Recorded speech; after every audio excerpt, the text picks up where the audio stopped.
All right, well, 7 News on your side getting answers tonight for a woman who tells us she's concerned about her health after receiving mold test results for her apartment. We reported on this black substance on her walls since the beginning of July. Now, 7 News' Christian Flores takes a closer look at test results and the latest in the investigation.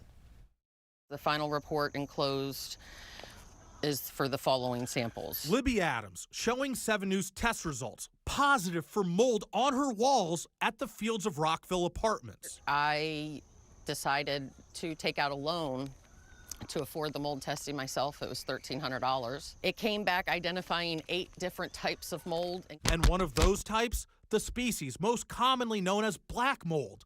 The report also revealing heavy presence of 4 types on the wall of her daughter's bedroom. 7 News on your side has made multiple visits to Adams' apartment, where we could see the black substance just steps away from where her daughters sleep. Like, that's what I live in with my children. And she took her concerns to officials with the city's building inspections office at a recent community event. We required them to give us that report, and when they didn't do it, we cited it. The wall sample was from my children's bedroom. That's not the only place where there is mold. City inspectors found the Fields of Rockville in violation, issuing a fine and requiring them to send inspectors an air quality test. We asked for the results of that test, but a city spokesperson says we have to make a public records request, and the property management company has requested a court hearing to challenge the fine. We've also made multiple requests for comment from the apartment's management company since July, but no answer. In the meantime, my family has been left in such an unsafe, unhealthy living environment. It's been months since it's been visible on the wall. Christian Flores, 7 News. Parents and teachers at Hayfield Secondary School are once again sounding the alarm about mold in their building.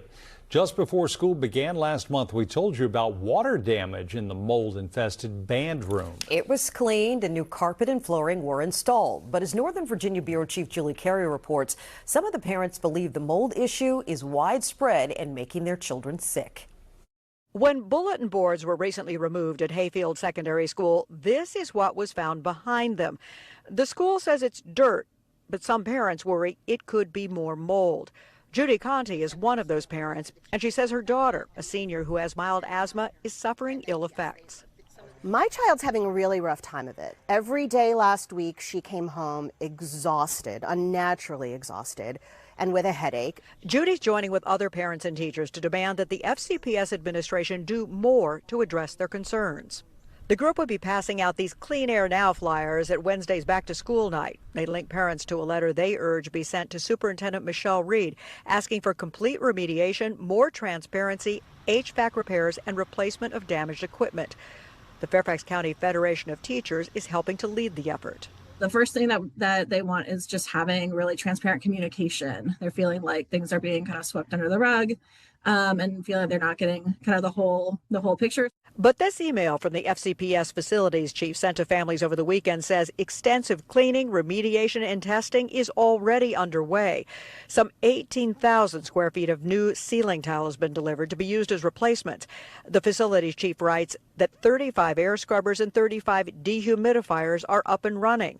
The letter says FCPS will continue to work with outside mold testing and remediation companies to get their guidance. Judy says she's still not satisfied. We are demanding that there be a full remediation of the mold in the building, not just a weekend cleaning, and that they really stay on this for as long as it takes to get rid of everything. The first sign of trouble came in August before school started when students arrived for marching band camp. They found water stains on the ceiling, soaked carpets, fabric chairs appearing furry with mold. The band room was cleaned and partly refurbished. The school declared safe to occupy. But now worried parents say they want to see the test results. They'd also like to meet soon with the superintendent and facilities director for a question and answer session. In Fairfax County, I'm Julie Carey, News 4. But what is affecting students is not what you would suspect. Our reporter Rachel Turcott shows us what is growing inside of the residence halls and why students are demanding action. Ava Epperson, just like most freshmen, hasn't been the healthiest this year. Ever since I've been here, I sleep usually 8.5 hours, and as soon as I get back into my room, I'm dead asleep again. It's almost a little bit alarming. Ava just thought her illness was tied to the common freshman flu, but then realized it was something bigger when she traveled home for the weekend and her sickness completely disappeared. Bigger that I'm breathing in, Me and my roommate ordered a mold testing kit off Amazon. We tested the air, our vents, the carpet, and the wall, and everything tested positive. Ava isn't the only freshman here on the North Side dorms that's experienced mold sickness. As past residents of the South Side dorms here on campus reflect on their living experience with the mold, including WSU sophomore Sarah Ramirez. I had never been that sick in my life.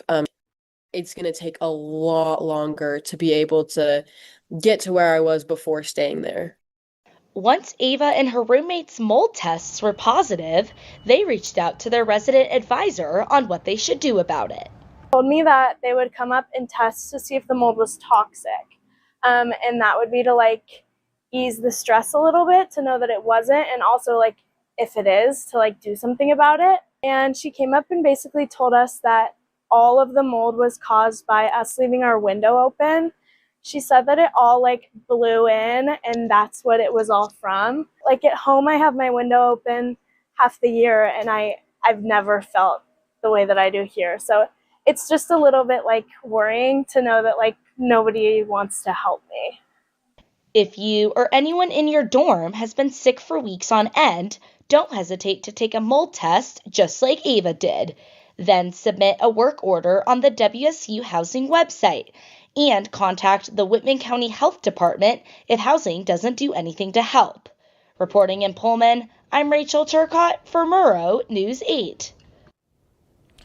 A Nashville man says he's been living with mold in his apartment for weeks and claims property management has done little to fix it. He's planning to move out, but wants compensation for the health risks he says he's faced. Fox 17 News' Hope Salmon has the story from Sheffield Heights Apartments in Donaldson. The people who live here say they first noticed mold in the duct cover, then in the duct, and throughout the house. Brian Sackett and his girlfriend moved into the Sheffield Heights apartment complex at the beginning of July. Right up through here. After Sackett began feeling sick, he says he started looking for possible causes and says he found mold in all the air ducts. When I noticed that it was on the vent cover itself, I went ahead and pulled the vent cover off and found mold actually behind the vent covers going through the HVAC duct. Sackett says mold is visible in the HVAC air vents, bathroom faucets, toilet tank, and under the vinyl floor.